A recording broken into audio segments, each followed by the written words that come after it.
E olá, tudo bem? Estou aqui junto com a Cristina Ponte. Dá um olá pro pessoal. Oi, gente, boa noite, tudo bem com vocês? Seja muito bem-vinda a mais uma live do IP. Queria agradecer você que nos acompanha, que já faz parte dessa família muito especial. Talvez você está chegando agora, quer saber um pouquinho mais sobre o IP. Já aproveita aqui esse momento para, antes de tocarmos no assunto, dar aqui uma palavrinha para você sobre o IP. Talvez você não saiba, mas o IP já está hoje no Japão, né, Cris? Uau! Está crescendo lá. Como é que tá?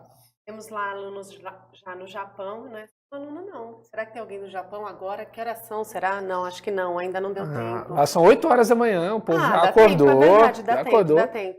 Na Espanha. Na Espanha. Estados Unidos. Estados Unidos. França. E, claro, Brasil. E tá faltando um que chegou esses dias. Chile! Quase que eu esqueço. Isso. Chile, é verdade, Chile. Olha então, que lindo. Se tiver alguém aí de fora do Brasil nos acompanhando, dá um alô para nós, aí interaja conosco, faça suas perguntas, dá uma boa noite aí que nós vamos dar. Como que fala boa noite, será em espanhol? Não lembro. Não sei. Fale conosco então vocês aí, até em japonês, Buenas noches, acho que é isso. Buenas noches, buenas noches. Em japonês precisamos perguntar para o pastor Paulo, se o senhor estiver interagindo. Gente, o bom é que de fato a gente está tendo agora a oportunidade também de traduzir o material. Ore por isso. A gente está com um projeto de traduzir o material do IP até o final desse ano. Todo ano passado, 10 cursos do IP sendo traduzidos para a gente ter em inglês. Então, se você está nos Estados Unidos e está nos acompanhando em outro país, continue orando, porque eu creio que em breve teremos outros idiomas. A gente já teve uma aula traduzida em inglês e francês e espanhol. E espanhol. Já pensou? Interação ao vivo com tradução simultânea daqui a pouco. Continue orando pelo IP. O IP está crescendo muito. Então, continue intercedendo e faça parte do IP. Se você está chegando pela primeira vez, seja muito bem-vindo. Hoje a gente tem um tema bem intrigante, mas antes de tocar no tema, esse tema está relacionado ao nosso curso de Cristologia. Então, este tema vai abordar quem matou Jesus. Investigação criminal. Aqui hoje, é o detetive. Detetive. Já brincou? Já. Detetive, investigação aqui no IP hoje, quem matou Jesus. O curso está lindo, né? Nós estamos recebendo vários retornos dos nossos vocacionados. O curso realmente ficou... Nós mudamos, né, um pouquinho a metodologia que nós vínhamos fazendo no ano passado, então agora você tem aí cada aula com 4 blocos de 15 a 20 minutos, fica mais fácil para acompanhar. O curso ficou leve, mas não ficou raso, ficou muito profundo. Verdade, prático para a sua vida, para o seu ministério. Geralmente alguns assuntos teológicos tendem a uma abstração muito grande, sem conexão com a realidade, mas você que já está assistindo já vê aí uma conexão com a sua vida. Isso aí a gente já vem fazendo desde o início no IP. Mas as mudanças é para tornar o curso mais adaptável ainda à sua rotina. Verdade. E aí você que está conosco, interaja, coloque suas perguntas, suas dúvidas. Mesmo você que ainda não está assim, inscrito no curso, então nós estamos fazendo agora as interações abertas no YouTube para você também ter a oportunidade, porque a teologia tem a ver com todos nós, né? Você pensou em Deus, você está fazendo teologia. Exatamente. Né? Qualquer pensamento que você tenha a respeito disso. Vamos começar então o nosso assunto? Vamos lá. Olha que interessante. Eu dei uma pesquisada hoje, assim, o que a mídia fala sobre isso, o que as pessoas estão falando sobre isso, e achei uma matéria do ano passado na Super Interessante que dizia assim, a manchete era: quem matou Jesus? Um assassinato cometido há 2000 anos atrás ainda provoca grande polêmica. E quem são os acusados por esse crime que gerou um banho de sangue que dura milênios? E é verdade, né? É verdade. A morte de Jesus vem aí reverberando por milênios. E o que você... Então, estamos aqui curiosos, pastor. Quem matou Jesus? Existe realmente um culpado? Existe realmente um criminoso para isso? Esse vai ser um tema bem interessante para conversar, porque a gente vai conversando sobre ele ao longo do tempo, que aqui a gente vai deixar o final para a melhor parte, que é a resposta. Mas enquanto isso, a gente vai discutindo o tema, para que de fato a gente vá caminhando no nosso tempo aqui, para entender um pouco da dinâmica disso, né? Existem várias pessoas e vários grupos de situações e pessoas que interagem em relação à morte de Jesus. Eu achei esse tema extraordinário da Super Interessante, apesar de não concordar com a matéria em si, mas o tema é bem, de fato, interessante. Como um assassinato, ou será que foi um assassinato, demorou tantos anos, atravessou tanto a história para chegar até os dias atuais, sendo ele, isso aqui é um ponto bem interessante, repetido diversas vezes, que eu estava pensando. Acabamos ensaiado, de interpretado e comove gerações e gerações e gerações, porque um ato tão cruel chegou a uma prova tão forte de amor, né? Me lembrei aqui do filme, né, do Mel Gibson, que fez tanto sucesso e retratava exatamente isso, né? A questão da morte de Jesus ali, os últimos passos de Jesus. Então, é um assunto bem interessante. Eu, lendo a Bíblia, eu confesso aqui que às vezes me dá fico assim, uma angústia no coração com a elite judaica na época. Os grupos religiosos, os fariseus, fala a verdade. Falaram que Jesus estava expulsando demônios em nome de Beelzebu. Então, será? Porque assim, eles confabularam, né? Confabularam quanto à morte de Jesus. Será que são eles? Você acha que eles são, assim, são os responsáveis pela morte de Jesus? Vamos lá, pela excludente dos acusados, né?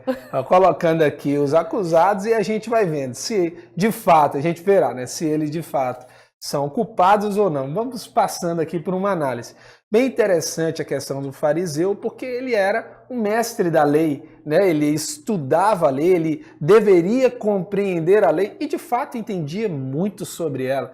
Um menino com 12 anos de idade, um menino de tradição judaica, ele já sabia os 5 primeiros livros da Bíblia de cor. Uau. Então, ele passava por uma bateria de exames para entender a lei. Veja que interessante, que o entendimento em si, ele não é capaz de trazer uma compreensão profunda, nem discernimento de tempo. Acredito, então, que o grande problema dos fariseus, antes de ingressar aqui na resposta, era a questão de discernimento de tempo. Como um mestre da lei não conseguia identificar Jesus como alguém enviado por Deus. Eles não conseguiram enxergar, né? Não conseguiram. Não conseguiram. Tanto conhecimento que não levou a nada. Ou levou à morte, né? Nós vamos saber aqui agora. Esse é um ponto bem interessante. Olha para a situação dos fariseus como aqueles que produzem as acusações, as injúrias, né? Eles acusam Jesus Cristo de algo e que de fato ele era verdade por ele ser o rei dos judeus, mas tem uma série de fatos que eles apresentam que não são verídicos. E eles começam a distorcer a situação e manipular para colocar Jesus na prisão, para levar Jesus não apenas para a prisão, mas também para a execução. E ali aqueles atos, inclusive um requinte de crueldade, né? Pegar um discípulo, porque todos sabiam quem era Jesus, e como Jesus mesmo disse, né? Não era necessário vir nem com guarda, porque ele estava ensinando e não se escondia, né? Ele diz, eu não me escondi de vocês todo esse tempo. Para quê? Aquela cena toda, aquele embaraço todo criado pelos fariseus tinha um requinte de maldade, porque a religiosidade gera isso. Será que foram os fariseus? Essa resposta, ela merece um ponto de interrogação e uma resposta posterior no final. Mas aqui eu deixo um ponto de interrogação. Se foram os fariseus que colocaram Jesus Cristo lá, então foi uma acusação humana, uma acusação, porque o problema dos fariseus não era espiritual em relação a Jesus, de uma maneira superficial não era espiritual. Óbvio que era espiritual se aprofundarmos o porquê. Mas o problema deles era uma questão de poder, uma questão política. Jesus Cristo incomodava. Eles tinham medo? Tinham medo porque Jesus estava retirando a moral, retirando a capacidade. Porque o que acontece? Domínio, né? Eles tinham domínio sobre o povo. Exatamente. Uma pessoa que fala da lei e realiza milagres tem mais poder do que quem só fala. Então, Jesus Cristo tinha sinais, maravilhas e milagres que o acompanhavam o tempo todo. Era gente ressuscitada, era gente recebendo cura, gente sendo liberta. Palavras de sabedoria, de conexão com as pessoas. Libertação, né?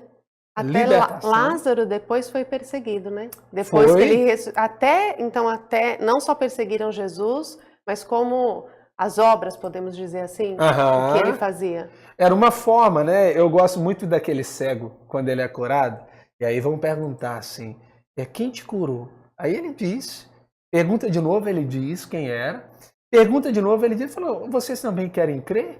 Vocês também estão com interesse de crer?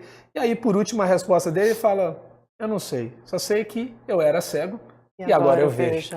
Essa é uma resposta extraordinária. As obras de Cristo dizem quem ele é. Então, fica aí a pergunta, será que Jesus Cristo morreu por causa do poder, por causa do incômodo, porque ele estava então gerando um incômodo para os religiosos da época? Será que essa é a razão?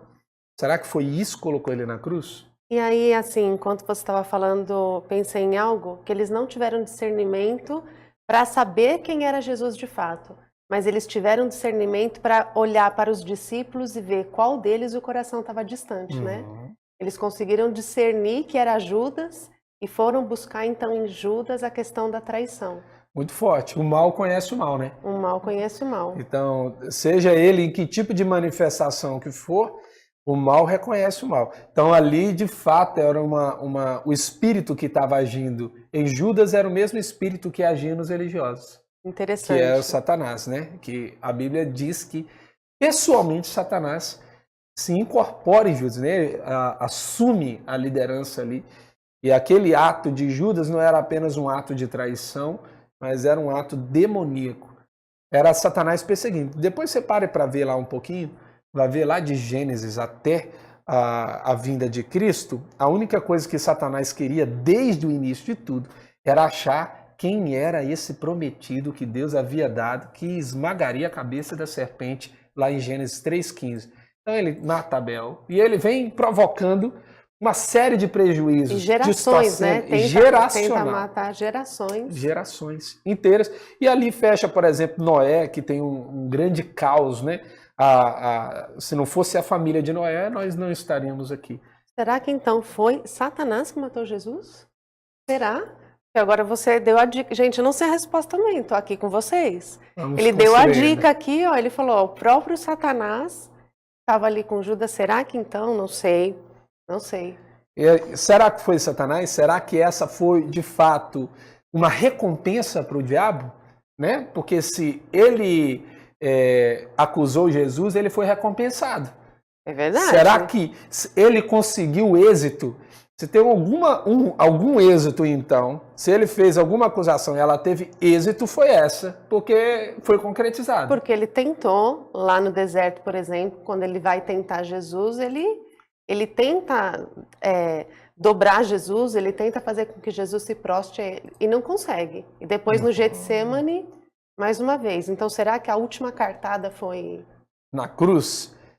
Será que ali houve de fato então uma atuação demoníaca a um ponto de isso ser a razão de colocar Jesus na cruz?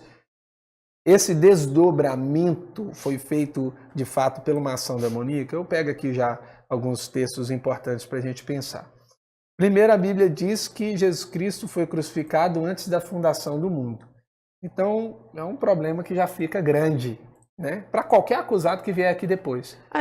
Gente... Já estamos colocando um ponto interessante. Se ele foi crucificado desde a fundação do mundo, ou seja... antes da queda do homem, Jesus Cristo já havia sido crucificado.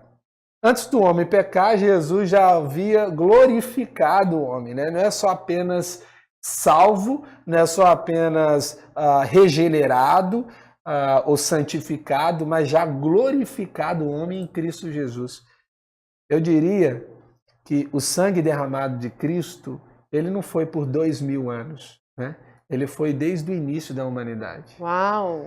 Então, a manchete talvez da Super Interessante, ela pegou o fato histórico. O fato espiritual é que ele foi manchado, ele foi lançado por toda a humanidade. Mas uma coisa interessante, então, fica aqui na nossa mente.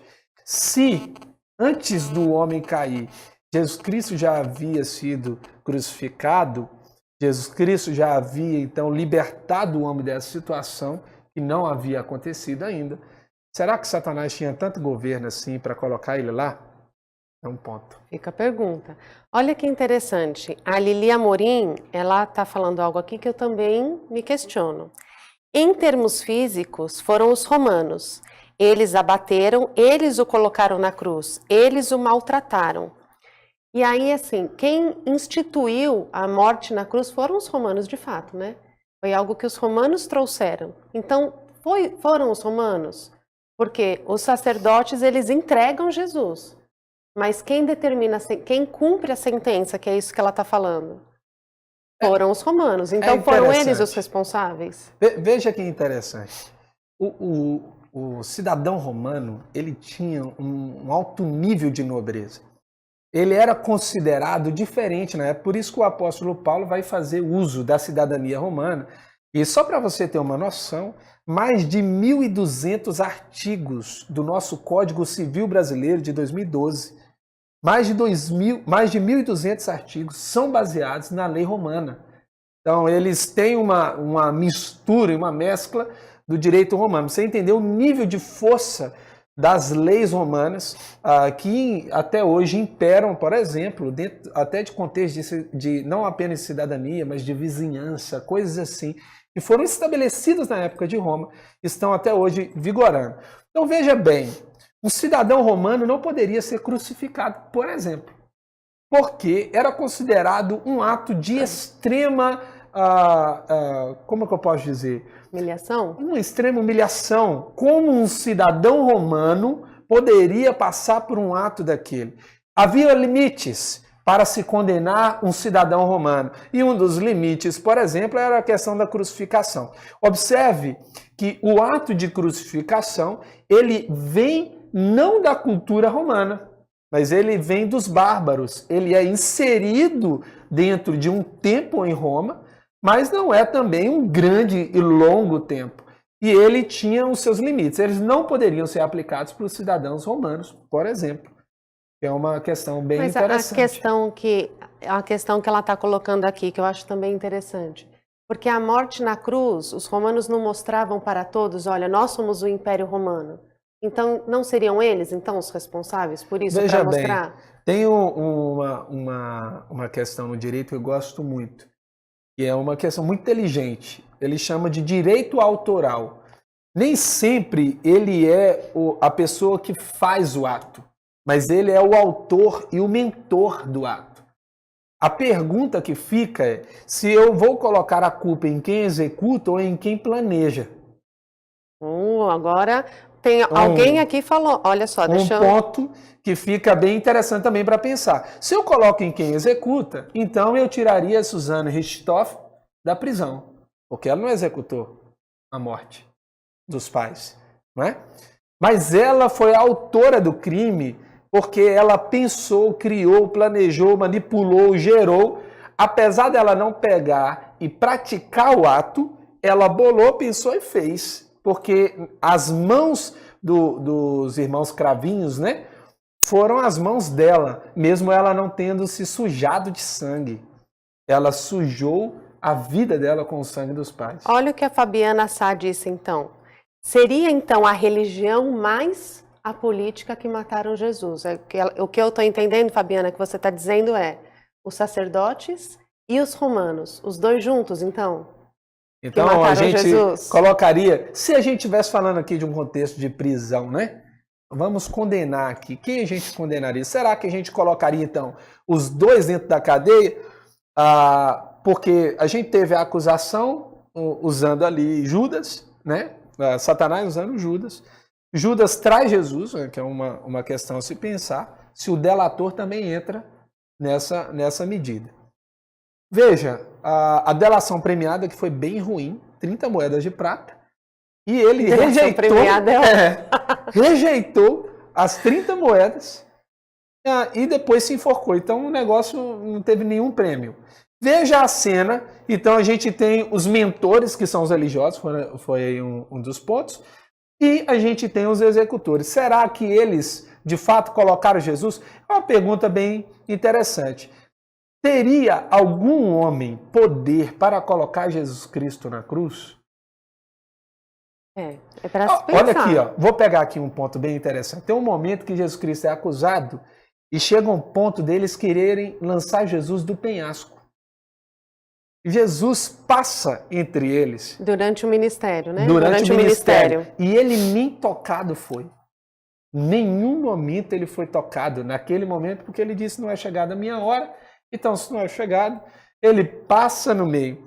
A autoridade de Jesus Cristo ali é muito, muito interessante. Mas, então, jogo aqui esse ponto que a gente vai fechar no final tudo, porque aqui... No final não é você que decide, é a Bíblia que decide, mas a gente construindo aqui uma lógica interessante de raciocínio.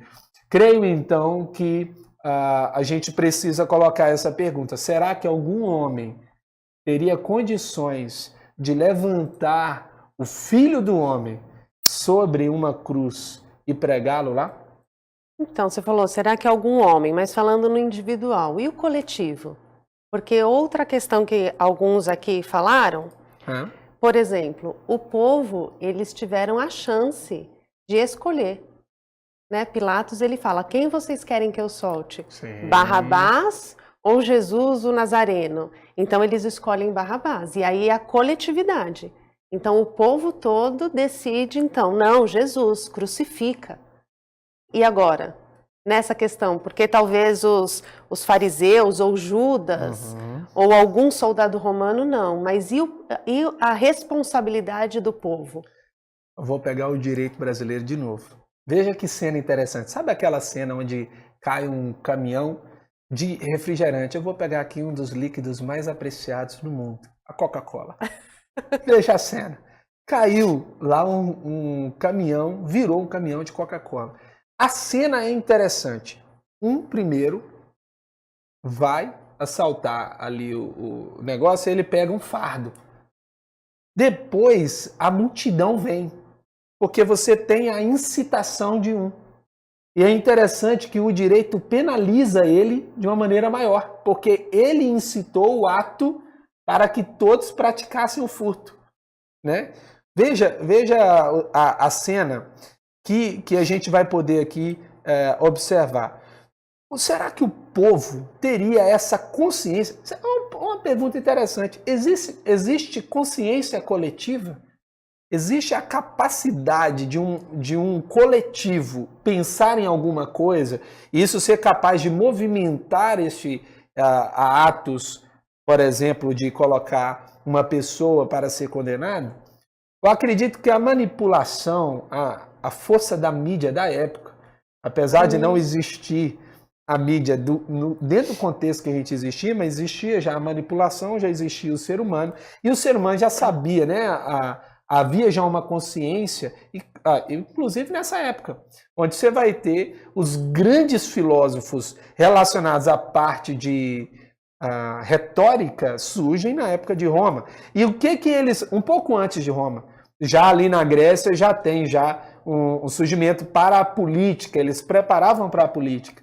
Eles já sabiam a questão da manipulação. Então não era uma coisa só de ter um direito, mas era de manipular para que aquilo acontecesse. Algo que eu lembrei aqui, inclusive os sacerdotes, eles pagam falsas testemunhas para falarem contra Jesus, para falarem as questões da blasfêmia e etc.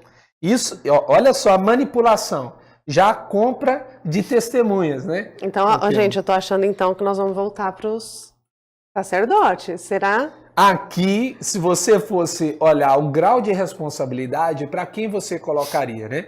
Será que seria o povo, o sacerdote? Seria o quê?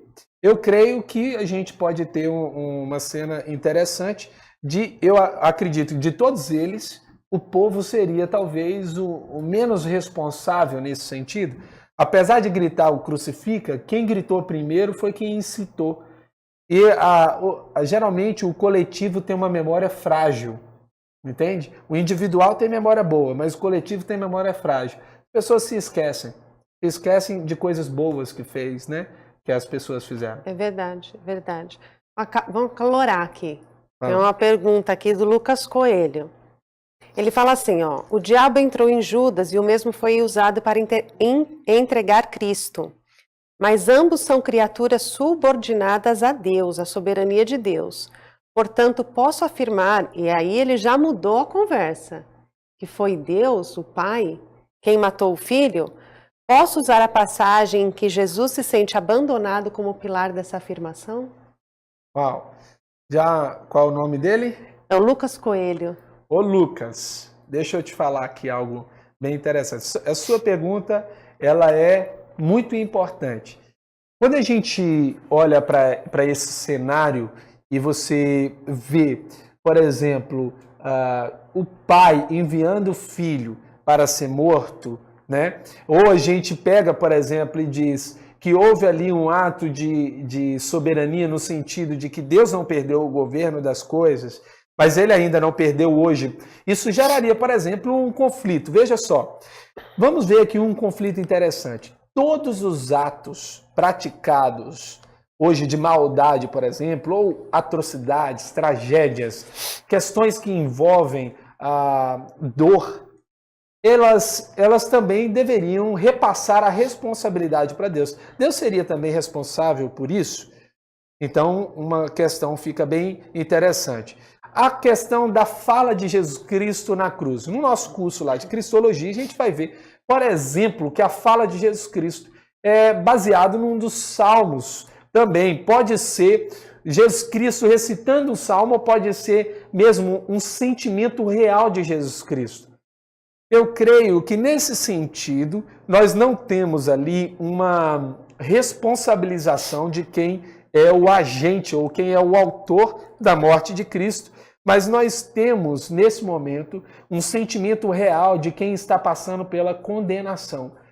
O que é, de fato, a condenação pelo qual o homem deveria passar? Jesus Cristo precisou passar. A condenação, ela não teve aspecto físico apenas. Mel Gibson, ele foca no aspecto físico em relação à questão da condenação de Jesus Cristo.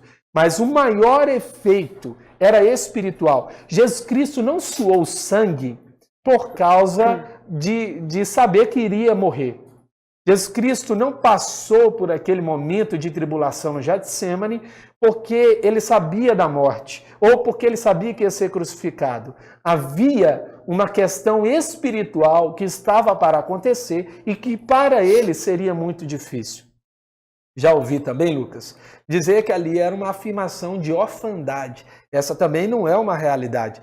Jesus Cristo nunca foi órfão. Desde o início do seu ministério até o fim do seu ministério, aqui na terra, Jesus Cristo sempre afirmou a sua filiação em Deus. E eu creio que também não foi um ato de orfandade, foi um ato sim de um filho, mas de alguém que estava passando por algo muito profundo e principalmente de natureza espiritual. Acho que respondeu, né? Respondeu bem. Olha só, voltando um pouquinho, eu quero pegar outro gancho aqui, que você falou da questão da coletividade. O Fabrício de Paula, ele traz uma outra perspectiva sobre isso. Não mais falando do povo que estava lá e disse, crucifica, mas olha o que ele diz. Fomos nós todos. Era necessário que ele morresse para nos salvar. Então, eu sou responsável pela morte de Jesus, porque quando ele diz nós todos, ele está trazendo então para... Eu acredito que é isso, Fabrício, se eu estiver errado, você me corrija. A humanidade como um todo. E aí eu me encaixo. Então, eu, Cristina, hoje aqui, sou responsável e culpada pela morte de Jesus? Aí, Fabrício, um abraço aí para você, lá em Pindamonhangaba. Fabrício, deixa eu te dizer, eu creio o seguinte, quando a gente vê esse cenário, é um cenário bem interessante, porque a gente fala todas as vezes na ceia que a gente é, de fato, o autor da morte de Jesus Cristo. Porque quando ele partiu o pão, quando ele pegou o cálice, ele disse não apenas para ver, né? Olha, este cálice é em memória de mim. Não é apenas para ver o cálice, não é apenas para ver o pão. Toda vez que a gente mastiga o pão, nós estamos dizendo, eu participei disso. Né? Eu fui um participante disso. Mas será que ainda assim o pecado, ou hoje nós somos considerados os, de fato, autores da morte de Cristo? Ou executores da morte de Cristo? Somos participantes. Uma coisa é certa. Se alguém quer receber Jesus Cristo como Salvador, a primeira coisa que ela precisa entender é que ela participou da morte de Cristo. Porque ninguém participa da glória se não participar da morte. Já está lá em Romanos 6. Se fomos crucificados com Cristo, nós não apenas... Aqui vem um problema. Olha só, pensando aqui nesse ponto, gerou um problema. Porque gerou um problema agora aqui, gente. Olha, veja só a cena. O problema é o seguinte, a mesma pessoa, ela conseguiu ser a autora e a própria vítima. Veja que cena interessante, porque se nós precisamos nos identificar com Cristo, nós nos identificamos com Ele. Se o nosso pecado colocou Ele lá, nós identificamos com o que colocou Ele lá também. Então, de alguma forma, eu estou nas duas partes, tanto autor como também vítima. Será? Será que eu posso ser considerado vítima no processo de Jesus? A Adriana, eu acredito que ela concorda com o pensamento aqui do Fabrício. Ela diz assim, como foi antes da fundação do mundo, pegando aquele ganho, eu falei, fica a dica, gente, antes da fundação do mundo, fomos nós os seres humanos pecadores. Que vai na mesma linha que você está pensando, é isso mesmo, né? É essa mesma linha que você está dizendo. O que eu estou trazendo é uma afirmação de que talvez exista uma conexão, sim, em relação a nós, hoje, com a morte de Cristo. É interessante porque a gente não estava lá, foi um fato histórico, mas a gente é considerado como, talvez, autores ou acusadores aí de Jesus Cristo. O ponto-chave que eu disse, esse texto bíblico, é que ele é antes do homem. Então, se foi o homem mesmo, e ele morreu antes do homem, o cordeiro foi crucificado antes da fundação do mundo, significa que antes do homem ser criado, o cordeiro de Deus já havia sido crucificado. Porque tem um ponto muito chave nisso. Deus nunca é pego de surpresa, não é? Isso é verdade. Deus nunca é pego de surpresa e ele não criou um plano B. Jesus Cristo não era um plano B, Jesus Cristo era o plano A, desde o início de tudo. Foi o primeiro plano, né? Vamos ver se vamos caminhar aqui, gente, para uma resposta. O Antônio Vitor trouxe uma questão, que aí acho que vai um pouquinho na mesma linha que o Thiago Nas perguntou também. Ó. Não acredito que ele tenha sido morto. Não haveria na Terra alguém com poder tal para matar o filho legítimo de Deus. Mas ele não era 100% homem? 100% homem e 100% Deus. Essa talvez um dos maiores mistérios, tem tantos mistérios, né? Um dos maiores mistérios de Deus, a união hipostática, como a gente abordou dentro do nosso curso de Cristologia.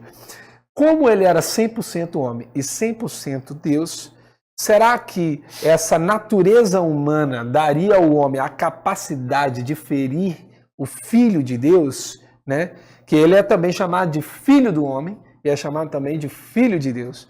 Então, será que havia capacidade humana para fazer isso? A Bíblia diz que lá em Filipenses que Jesus Cristo se esvaziou de si mesmo, não levou em conta o fato de ser Deus. E ele não apenas fez isso, ele humilhou-se em sua humanidade. Esse é um ato duplo, né? Ele não apenas desceu do céu, mas quando chegou na terra, ele foi o menor na terra. Isso leva Jesus Cristo a uma ação de servo, né? De entrega. E nos constrange de uma forma assim... É uma forma de nos lembrar qual é o nosso lugar, né? Se o próprio Deus deixou a glória, ele se humilhou quando foi fazer o nosso papel, ele nos ensinou que nosso papel é nos humilhar diante dele, né? E servir as pessoas. Ele também se humilhou diante das pessoas porque ele serviu, ele ouviu palavras, ele recebeu atos. Se o homem não pudesse ferir Jesus, como feriram então com a lança? Como colocaram na cruz? Como ele foi de fato crucificado? Porque também é um ato histórico. Não é apenas um ato espiritual. Não é uma encenação. Você acredita que tem algumas pessoas que acham que Jesus não morreu na cruz? Mas interessante que Joséfo, né, um historiador, dessa época, o historiador judeu, ele fala sobre a crucificação histórica, né? Sobre o tempo histórico. Outros historiadores também, romanos inclusive, falam sobre isso. Sobre esse momento histórico, né? Mesmo eles não entendendo o espiritual, falam sobre o histórico. E valida, porque não tendo conexão de fé, eles trazem uma validação também importante para aspectos comuns. Porque a fé, ela leva ao impossível, ao invisível, aquilo que não parte da lógica comum, né? A fé é transcendental. Quando a gente fala transcendental, a gente fala aquilo que está além da capacidade lógica. Então, quando eu olho para essa sua afirmação, ela é importante. Porque eu não posso olhar que apenas o Filho de Deus foi para a cruz. Mas eu tenho que olhar também que o Filho do Homem esteve na cruz num momento histórico. E nós estamos hoje, no ano de 2018, por conta disso, né? A conta dos anos tem a ver com esse momento histórico. Se ele não existisse, não haveria a conta, né? Óbvio que não baseado na morte de Jesus, mas no nascimento de Jesus Cristo. Bom, será que seríamos capazes, então, de colocar o Filho de Deus na cruz ou o Filho do Homem na cruz? Então fica essa pergunta. Tem mais alguma aí? Aqui não. Eu já, sim, confesso que eu já esgotei já tentei de tudo aqui, gente. Tentei de tudo. Já esgotei as minhas. Então, qual é a resposta? Quem matou Jesus? Então vamos lá para a resposta. Agora, no final, não é você que decide, foi a Bíblia que decide. E a gente precisa olhar alguns pontos importantes. Vamos no início de tudo para a gente chegar até aqui. Prometo para você que a gente não vai passar todos os anos do Antigo Testamento para a gente poder chegar até uma resposta, mas certamente será necessário passar por uma linha e de conexão. Deus não foi pego de surpresa, Jesus Cristo foi crucificado antes da fundação do mundo. Por quê? Porque Deus conhece a história. Para Deus, todos os dias são como um livro. Ele abre onde Ele quiser. Ele abre na parte da história que Ele quiser. Passado, presente ou futuro, tudo é um eterno presente para Deus. Num ponto-chave, o que Deus fez foi resolver o problema da humanidade. Então, quando a gente diz que o Cordeiro de Deus foi crucificado antes da fundação do mundo, ele já dá de fato a questão de que Deus é soberano sobre a história. E ele queria deixar claro que não foi o pecado o capaz de movimentá-lo a agir. Deus não age por causa do mal, Deus age porque ele é bom. E é a sua bondade que o faz agir. Seja em relação à restauração, seja em relação ao julgamento, né? Tem até umas distorções relacionadas a essa questão da justiça de Deus. Eu creio que a justiça de Deus é temperada pela bondade, pela graça, pela misericórdia, pelo amor. E ele ainda assim continua sendo justo. Mas seguindo aqui a nossa linha. Deus, então, declara já uma declaração no último livro da Bíblia, falando do início de tudo, que o Cordeiro de Deus havia sido crucificado antes da fundação do mundo. Então, o homem peca. Em Gênesis 3, um momento histórico acontece. O homem cai em pecado. Isso leva apenas a fazer que o plano eterno de Deus continue sendo guiado pela eternidade.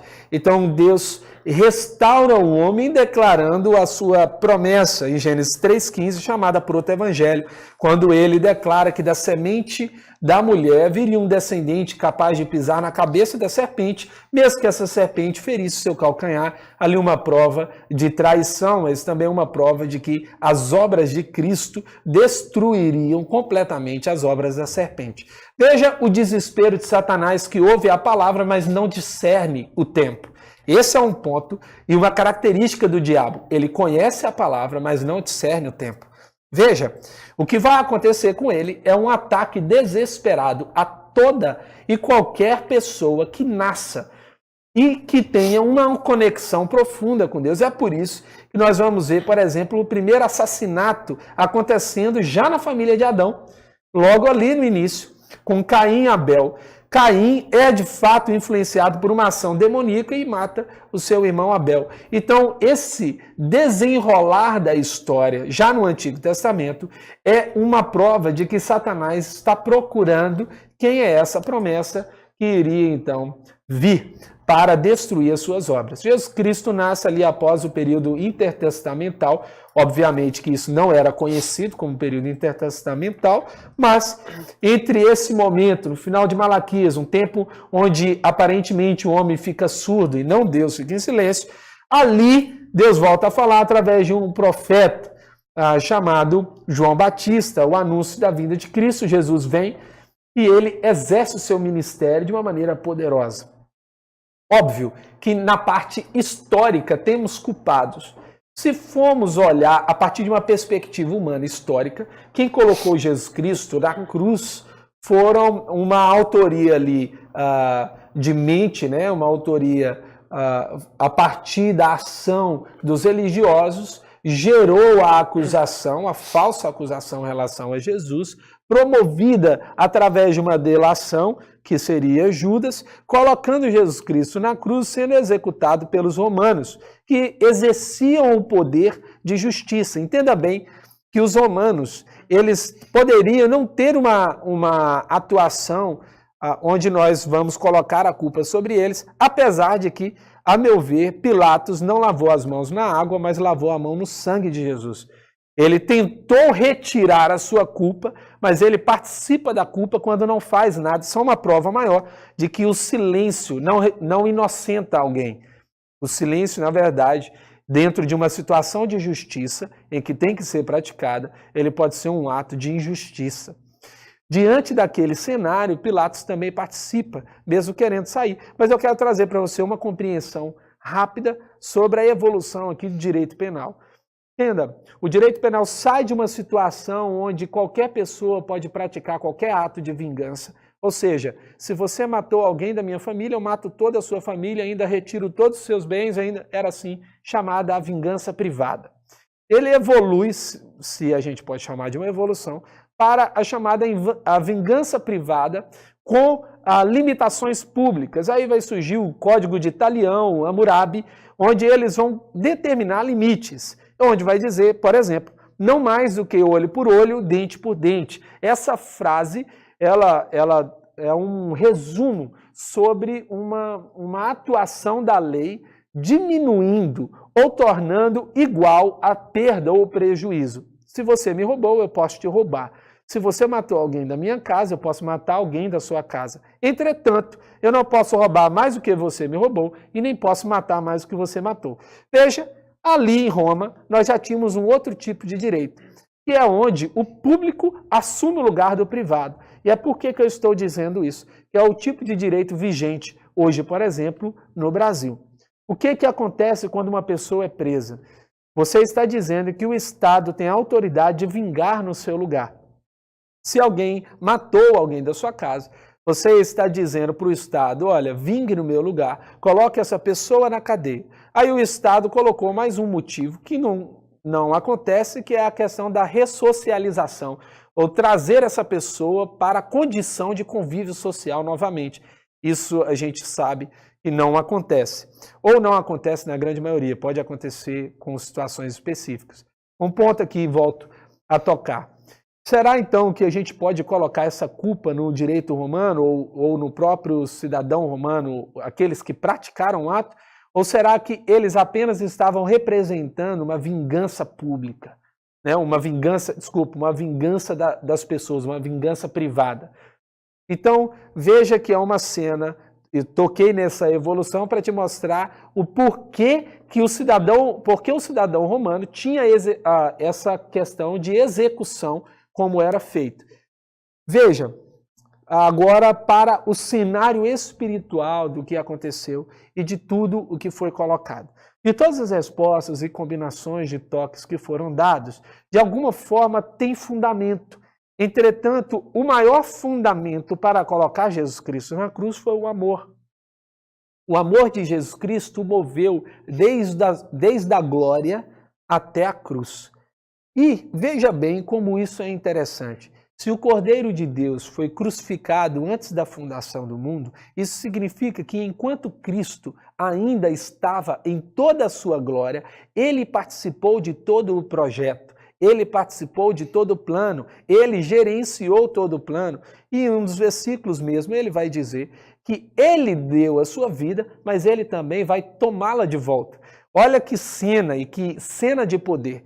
Se Jesus Cristo fosse alguém fragilizado, colocado na cruz como uma vítima qualquer, ele não teria esse governo todo sobre a situação.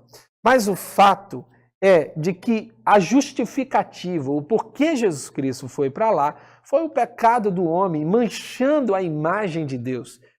A Bíblia vai dizer em João 4, na conversa de Jesus com a mulher samaritana, eis que está chegando a hora, e de fato já chegou, em que os verdadeiros adoradores adorarão o Pai em espírito e em verdade, e são estes adoradores que o Pai procura. Essa afirmação de Jesus Cristo, ela é uma afirmação poderosa, porque ele está querendo dizer que o Pai está procurando a imagem que ele repousou em Adão em outras pessoas. Ele está à procura de adoradores. Ele está à procura de pessoas que foram criadas para adorar. E essa imagem só poderia ser restaurada através de Jesus Cristo. Então, a atuação de Jesus Cristo é um ato de paixão de Deus, um ato de amor de Deus, um ato da graça de Deus.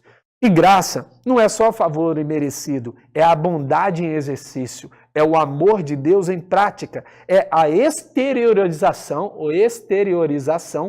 da graça e do amor de Deus. Então, em outras palavras, o que colocou Jesus na cruz, o motivo pelo qual Jesus Cristo foi para a cruz, foi o pecado. Mas ele não foi morto. Ele foi por amor. Ele foi pela graça. Ele foi porque ele sabia dos resultados eternos que a sua entrega produziria. Teve que, mas ele escolheu. Ele escolheu. Amor. Ele escolheu por amor, e tudo que Deus faz, ele não faz para se perder. Eu acho isso muito belo, Cristina. Sabe por quê? Quando a gente olha para esse cenário assim, a gente vê, Deus não criaria o homem se ele não pudesse ser redimido. Então o homem foi glorificado antes de se tornar caído. Uau, que posição, hein? Que posição que nós temos. Hoje eu li a respeito uma pergunta que fizeram na universidade para Karl Barth, né, que é um dos maiores teólogos aí dos tempos modernos, falaram qual é a percepção mais profunda no seu estudo da Bíblia que você já teve até hoje. E ele respondeu, Jesus me ama, Deus me ama e me amou a ponto de se entregar por mim. E aí, o que eu estava lendo disse, então a turma deu risada achando que ele estava tirando alguma onda, alguma coisa assim, até que perceberam que não, que era verdade. Então, um grande teólogo diz, a percepção mais profunda que eu tenho é essa, a percepção da escolha de Jesus por nós. Muito interessante. É um ato de amor, né? É um ato de amor. E isso tem que mudar a nossa realidade, né? Que eu acho que é o mais... E é uma das coisas que eu mais gosto nos cursos do IP, que não é só você saber disso, mas isso tem que ter uma contrapartida, então, a teu respeito. O que é que você faz com isso? O que é que você faz... Porque nós, assim, discutimos uma grande teologia aqui hoje. Uhum. E o que faremos com ela? O que isso muda a respeito da minha percepção sobre mim mesma, sobre os outros, sobre Deus, sobre o mundo? Eu acho que é um diferencial hoje dos nossos cursos, eu acredito que é isso. É verdade. É porque eu creio também, né, a gente tem, falando sobre essa relevância, que nem toda verdade é relevante, né? É verdade. Nem toda verdade é relevante. A Bíblia diz, conhecereis a verdade vos libertará, mas só que tem verdade que ela, de fato, ela não tem relevância. A Bíblia não está falando de qualquer verdade, né? Então, conhecer as verdades do reino, elas são muito importantes. A Bíblia, ela se torna uma revelação quando você tem discernimento, porque até então ela é um potencial de revelação para você. Não é verdade? É verdade. Então, quando você adquire o discernimento, você recebe. Espero que você tenha sido muito ministrado. Já fechamos o tempo? Eu fui, já fechamos o tempo. Eu fui já muito. Estouramos. Olha, se não serviu para vocês aí, eu tô saindo daqui assim, abençoada. muito abençoada. Então, queria te agradecer, pastor, por esse curso maravilhoso, agradecer por esse tempo. Teremos mais tempos ainda aqui, assim, de perguntas e respostas, né, outros dias no curso ainda de Cristologia. E está sendo um grande privilégio para mim, eu tenho certeza que para cada um também. Então é isso. Deus abençoe, então. Fica aí o nosso abraço e até a próxima. Tchau, gente. Até a próxima. Tchau.